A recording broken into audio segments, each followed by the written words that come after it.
partage. Bonjour chers frères et sœurs et bon dimanche à tous. Aujourd'hui, 2 février, l'Église célèbre la présentation de Jésus au temple. Cette présentation coïncide par la providence divine avec la présence de Siméon et de Anne dans le temple de Jérusalem. Et Siméon, prenant la parole, va décrire la figure et la mission de Jésus. De cette description de la figure de la mission de Jésus, je voudrais que nous puissions porter notre regard sur 2 aspects importants. Premièrement, Siméon présente Jésus comme la lumière qui se révèle aux nations, comme la lumière qui éclaire le monde. Et deuxièmement, Jésus est signe de contradiction. Jésus est la lumière qui éclaire le monde.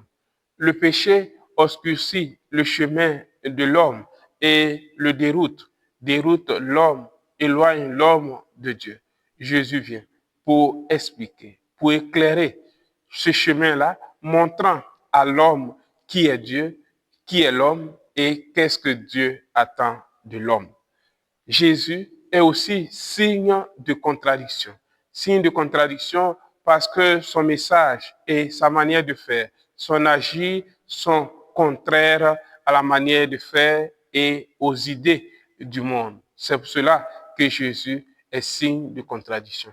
Là où le monde propose la vengeance, Jésus propose la réconciliation, propose le pardon.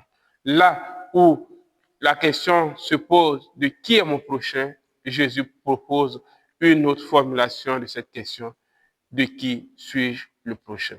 Là où on pense que l'argent ou les richesses de ce monde comblent notre désir et nous introduit dans le bonheur éternel, Jésus nous dit, heureux les humbles de cœur. Frères et sœurs, la question essentielle que chacun de nous doit se poser, est-ce que je suis lumière? Parce que par notre baptême, Jésus nous invite à être lumière du monde. Est-ce que ma vie de chrétien, la vie que je mène, éclaire les autres? Ou bien si la vie que je mène est une vie de ténèbres? Nous vivons dans une société où plusieurs fois, il est dénoncé qu'il y a beaucoup de corruption, qu'il y a beaucoup de faits qui ne valorisent pas l'homme. Mais la question, y a-t-il des chrétiens dans ces lieux-là? Est-ce que les chrétiens influencent leur milieu de vie? Car nous sommes lumière du monde pour influencer, pour montrer le bon chemin. Est-ce que face au péché, face aux circonstances de péché, le chrétien est un signe de contradiction? Est-ce que le chrétien se différencie de l'autre? Est-ce que le chrétien se différencie des autres ou le chrétien agit comme les hommes de ce monde?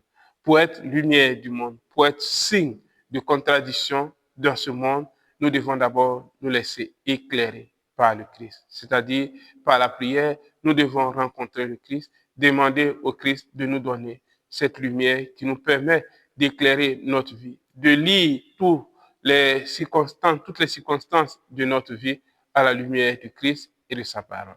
Frères et sœurs, bon dimanche à tous et bonne fête à tous les consacrés du monde entier.